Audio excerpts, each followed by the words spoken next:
Ghostwriting é bom porque pode dar uma renda a quem escreve a partir da escrita. Ou seja, é alguém que precisa escrever um livro e gerar uma biografia sobre si próprio ou alguém da família, isso é muito comum, ou uma obra de não ficção, quer explicar alguma coisa, uma autoajuda, não sei lá o quê, e essa pessoa contrata um ghost. Então, vocês, para prestar esse serviço, existem alguns cuidados que eu vou comentar com vocês. Eu já fiz isso, tá, crianças? Já escrevi vários livros como ghost, e eles pode dar problema em vários momentos que eu vou comentar para vocês. Espero que vocês achem esse assunto interessante, que vocês sejam pessoas que estejam, talvez, pensando em ganhar um dinheirinho assim. Então, a primeira coisa do serviço de ghost é você precisa se entender com o autor. E esse se entender não é só lógico, você precisa bater o santo. Por quê? Vai ser muito difícil você escrever uma obra se vocês tiverem frequências diferentes. Nem vou falar da política, que é o óbvio, né? Se vocês tiverem polaridades opostas, não vai dar para escrever porcaria nenhuma. Mas outras coisas também. Sei lá, gosto musical, o que pensa sobre família, o que pensa sobre, sei lá, questões afetivas. Você precisa se entender com essa pessoa. Porque se vocês não estiverem na mesma frequência, não sai a obra. Ou a obra sai fria e dura, que é muito comum. A gente muitas vezes vê obra de ghost assim, e foi isso. Quem escreve não entendeu, não entrou na frequência, não gostou do autor ou da autora. Então, esse é um desastre puro. Sempre uma conversa bem boa, assim, tomando um cafezinho, relaxada, para ver se bate o santo, tá? A segunda coisa que quem presta serviço como ghost precisa levar em conta é algo que, aliás, existe em vários momentos de se fazer livro no mercado. É respeitar o autor. Respeitar não é dizer, ó, o senhor, a senhora. Não, é respeitar o que a pessoa quer dizer.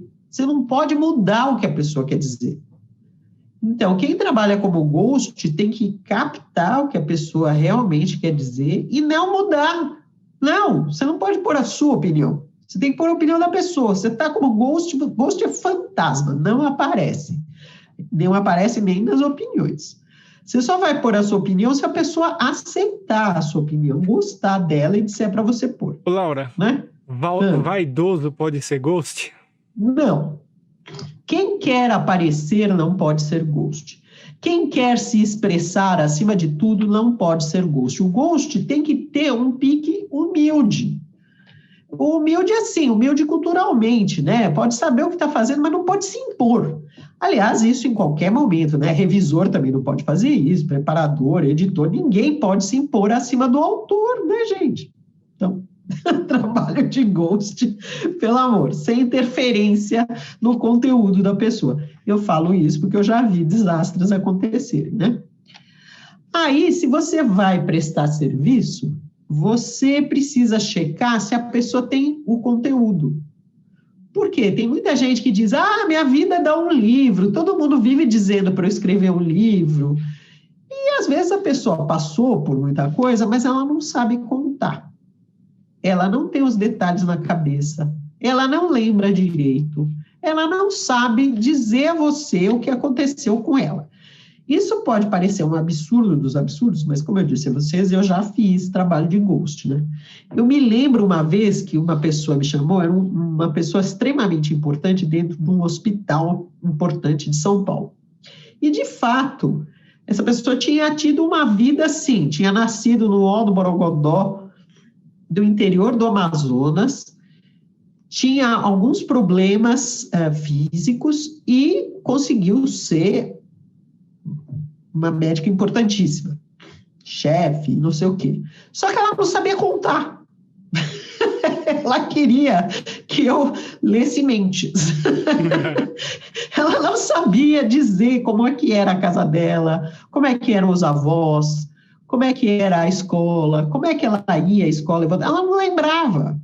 Ela dizia, a escola era longe. Mas longe como? Me diz, pelo amor de Deus. Não vai dar para escrever nada. Eu tinha uma família grande. Como era a sua família? Não deslanchava. E isso não é tão absurdo quanto parece. Mas tá? isso, num caso como esse, a pessoa ela estava com preguiça de falar ou ela não conseguia mesmo Ela não se tinha expressar? pensado sobre isso. Então, ela lembrava vagamente, mas você não pode lembrar vagamente, você tem que lembrar precisamente se você vai contar para alguém escrever. Você não pode dizer, eu nasci numa casa simples. Não tem nada aí, que você vai escrever isso, é meia linha. Acabou. Não tem o que extrair daí. Né? Não, a pessoa tem que contar mais alguma coisa. Senão não rola. Isso é muito comum, tá? É comum também em outros tipos de obra, de não ficção. A pessoa, às vezes, sabe fazer, mas não pensou a respeito. Então, ela não sabe contar, então você não consegue escrever o texto. É um problema de ghost. Que, aliás, eu vou para o próximo, tá? Espero que vocês estejam achando bom.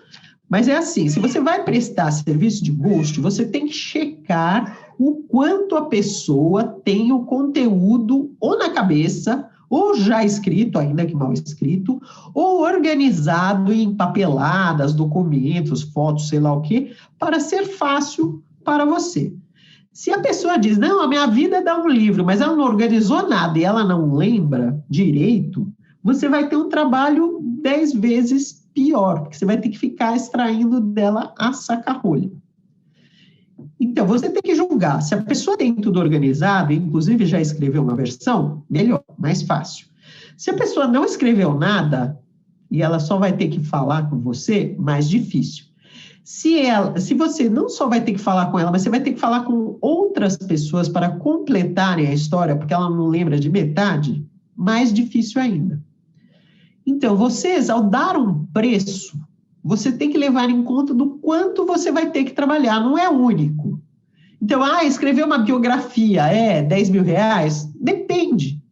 Se a pessoa tiver tudo organizado, facilitado, e ela já escreveu um roteiro e tarará, você pode até, de repente, cobrar menos, porque você, de repente, em 2 semanas, 2 conversas, você resolve.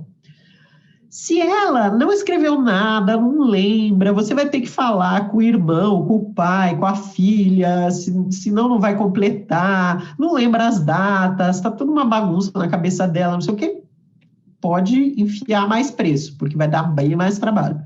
Se ela trabalhou, fez, aconteceu, mas ela não tem os documentos, então você vai ter que ficar pesquisando quando foi que ela entrou num tal lugar, saiu, o trabalho era onde, qual era o título dela, ou seja, você vai ter que procurar na carteira de trabalho dela, vai ter que pesquisar na internet onde é que fica essa fábrica, ou seja, você vai ter que pesquisar, a pessoa só não é fonte, pode cobrar mais, porque isso vai dar trabalho.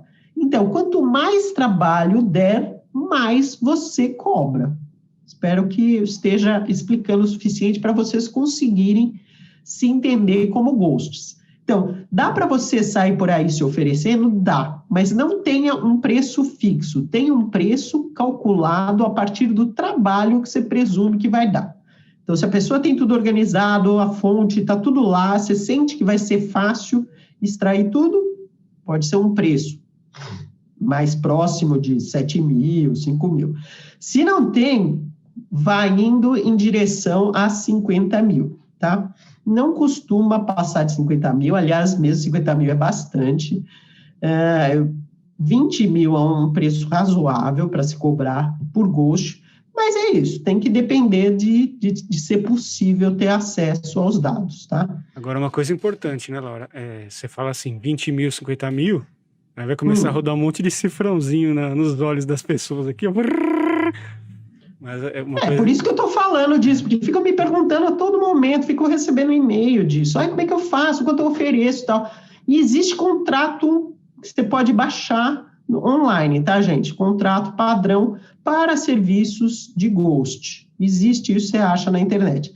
E mais uma coisinha, você tem que prometer total confidencialidade. Que já responde algumas perguntas que eu estou vendo aqui no chat, que o pessoal está preocupado que eles querem colocar o nome deles no livro de qualquer jeito, mesmo sendo ghost. Não é assim que funciona. Não. A menos que a pessoa não se importe. Tem gente que não se importa. Eu fiz trabalho de ghost com algumas pessoas que disseram, você quer colocar seu nome?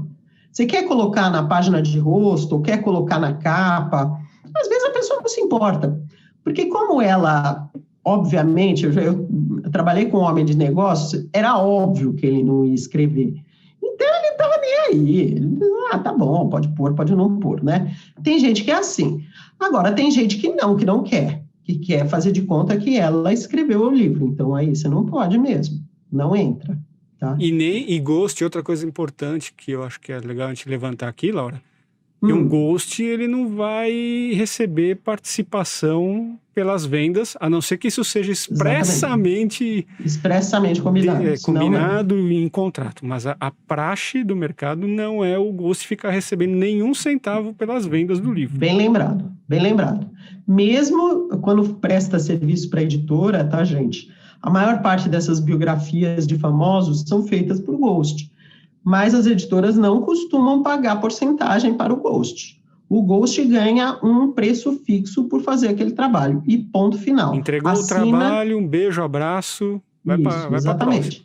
Assina uma cessão de direitos autorais permanente, eterna, até o fim do universo, e não tem mais direito a coisa nenhuma. É isso que costuma acontecer no mercado. Tá? Com autores, mais especialmente ainda, você não quer participação em vendas porque você dependeria de o autor prestar contas a você. Eu não gostaria de depender de ninguém para isso. Melhor receber um valor cheio ao entregar o serviço e está todo mundo feliz e pelo. E Laura, é assim que funciona. Conta pra gente aí quanto tempo, em média, que demora para um ghost finalizar um livro? Pois é, depende. Depende do quanto o material já está semi-mastigado. Uma pessoa que já pensou, já organizou, já tem uma linha do tempo, já tem as fotos lá, tem recorte de jornal, tem o diário, está tudo mais ou menos encaminhado, e ainda diz, olha, você pode falar com a minha filha, olha, você pode falar com não sei o quê, está tudo preparado. Você consegue fazer, de repente, em um mês, está tudo feito, está tudo entregue, entendeu? Agora, se a pessoa é essa, não consigo lembrar onde ficava a minha casa direito, aí você está ferrado. Qual era o nome do bairro? Não lembro. Aí ferrou. Você não consegue extrair nada da pessoa, um abraço, né? Vai ser desgastante pra caramba. Não, eu até desisti. Eu disse, abraços, beijos, obrigado pelo café, vamos embora. Mas é só para dar uma ideia, né? Se estiver muito bagunçado na cabeça dela, não tem nada. Tem não sei o que, eu posso falar com fulano, mas não está ali, já não está pronto, entendeu? Então, você sabe, isso aqui vai demorar, vai ser enrolado. O Fábio Gonçalves está falando aqui, as Kardashians escreveram um livro de ficção com muitas camadas sociopolíticas. 2 dias depois descobriram um contrato com a Ghost. Isso pode acontecer. E a Pamela Monteiro está fazendo uma pergunta aqui. Sem colocar o nome em absolutamente nenhum lugar, como o Ghost teria reconhecimento para futuros trabalhos? Olha, pois é, você diz que fez.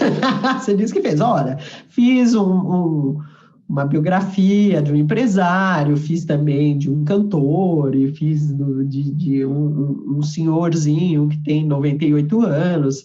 Você prepara uma espécie de um portfóliozinho e dá um resuminho sem dizer que obra é, né? Porque costuma ser parte do acordo você não dizer que fez a obra, tá? E o André Albuquerque está perguntando, né? Não é paradoxal o escritor que delega a escrita a outra pessoa?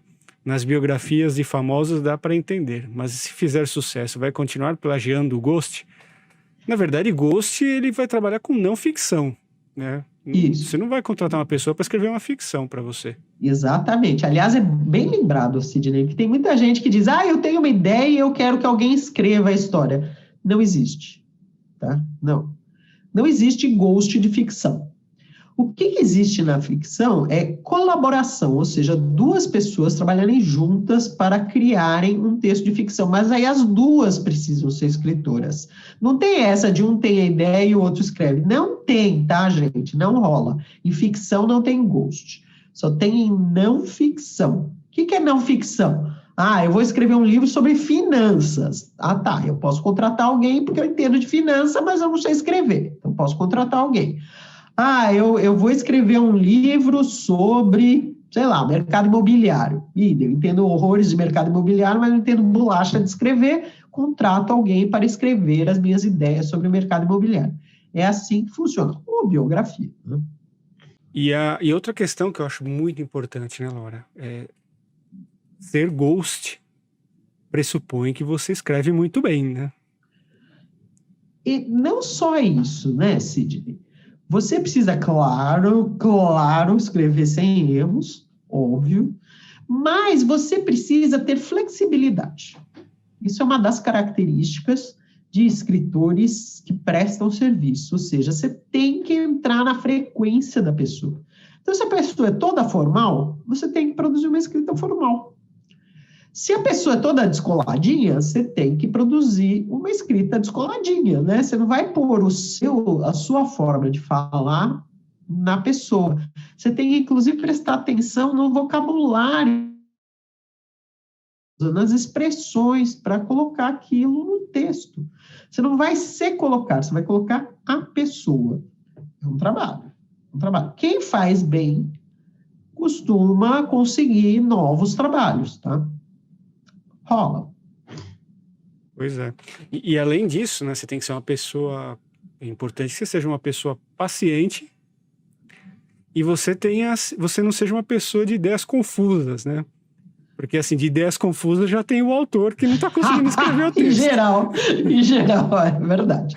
Você tem que estar organizado na cabeça. Você não vai conseguir fazer um bom trabalho de ghost. Não, pelo amor.